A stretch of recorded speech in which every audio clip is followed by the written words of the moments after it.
there's no way I can ask the guy any questions now.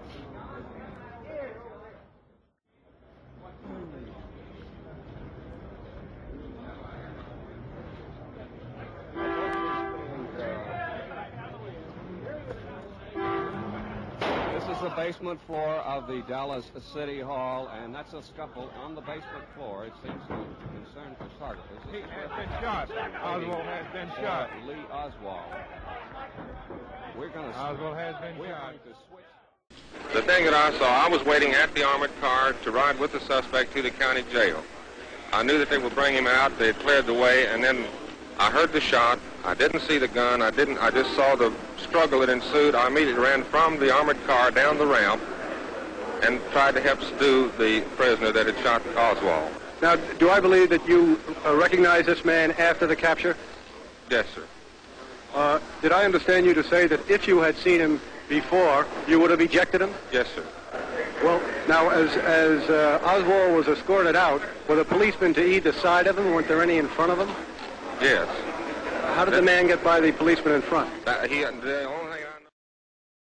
You know, Mr. Ruby didn't better our cause any by shooting Oswald.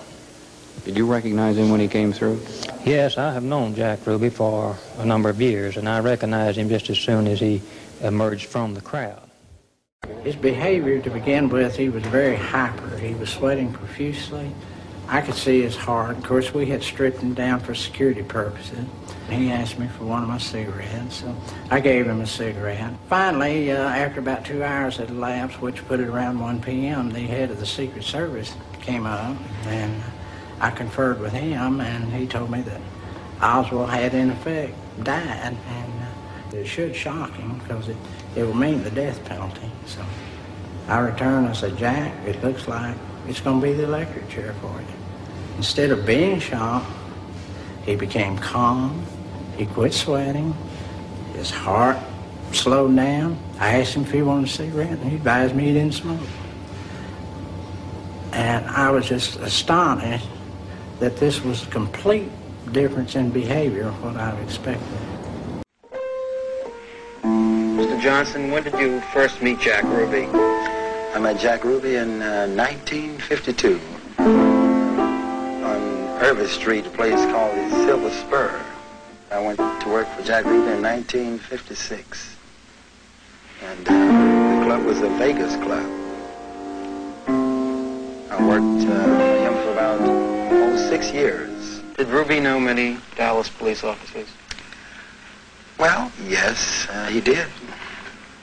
I'd say he knew probably half of the people on the force. There were about 1,200 police officers on the force. Yes, well, I'm sure he knew about half of them. And he was very nice to them. A great deal has been written about the relationship of the Dallas Police Department with Jack Ruby. We have 1,200 men in our department, and we had each man to submit a report regarding his knowledge or acquaintance with Jack Ruby. Less than 50 men even knew Ruby. I knew Jack Ruby for approximately 4, 5, 6 months. In what relationship?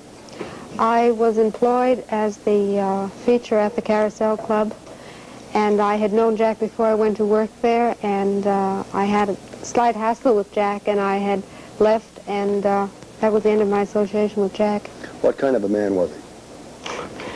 Jack Ruby was a fanatic. He was a very nervous man, a very violent man. He would cause hassles and harassments and always running around, very energetic. Would you say he had a violent streak in him? Oh, yeah, very much so. They would come in there all the time, off duty, on duty, and so forth. And How were they treated? They were treated royally. You testified before the Warren Commission, didn't you? Yes, I did. Did they ask you how many police officers Jack Ruby knew? No, they didn't ask me that question.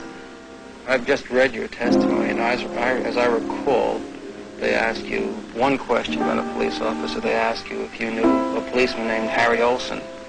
And you said you didn't remember the name. That name didn't register with me. But that was the only question they asked you about policemen. About policemen, yes. They asked me numerous questions, but nothing about...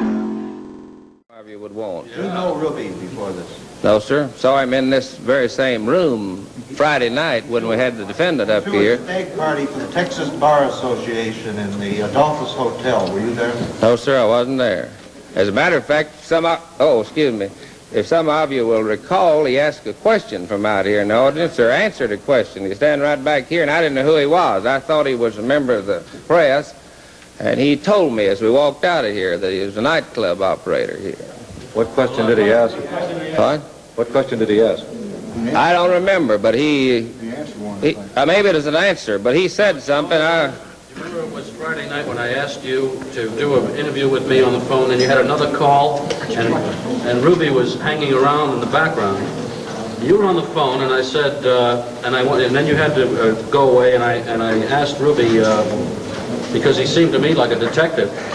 He seemed to be all over this place. I said, would you see if you could get him on the phone over to here now? And he went around, and he got you, and he brought you over to my telephone. It might have been where he told me who he was. I didn't know who he was either. When I think someone here answered that question in that he answered a question. Somebody asked something, and he answered it back there, and I don't know what it was. I think it is some question about a street or an address or a name or something. You looked to me like your good friend. I don't know what it is. Had you? I had gone into Dallas not knowing anyone, and of course the first place I went was the police department. And they were very kind and got me the job there. They got you the job at Jack Ruby's? Yes, they did. Did they know Ruby? Personally, oh yes, very well. Vouched for him. Wonderful person, great man. Well known by the Dallas Police Department. What were your duties there? Well, general bar duties such as setting up the liquor, getting the bar ready for the evening trade, waiting tables if he was short-handed. Otherwise, I'd be behind the bar serving the drinks. Did you ever serve drinks to Dallas police officers? Oh, yes. In fact, the Dallas police officers were the special boys, shall we say. We even had a private stock for them. Private stock? Oh, yes. They wouldn't, bar liquor wasn't for them. We had names such as Haig and Haig or Black Label. The very, very high-priced drinks on the house, of course. You'd never, and that was a gross oversight if you ever charged a Dallas police officer or any official of the city of Dallas or Tarrant County. Well, other than the Dallas police officers, what officials did frequent Ruby's establishment? Oh, such as your district attorney, which would be Mr. Wade. Did you receive any specific instructions from Jack Ruby about serving drinks for the Dallas police officers? Yes, in fact, Jack told me point blank, he said, Nancy, if you ever, he said intentionally or unintentionally, charge a Dallas police officer, he said, you might as well go look for another job. He said, don't offend them, cater to them, talk with them, even if you ignore the other customers, bend over backwards to be nice to them.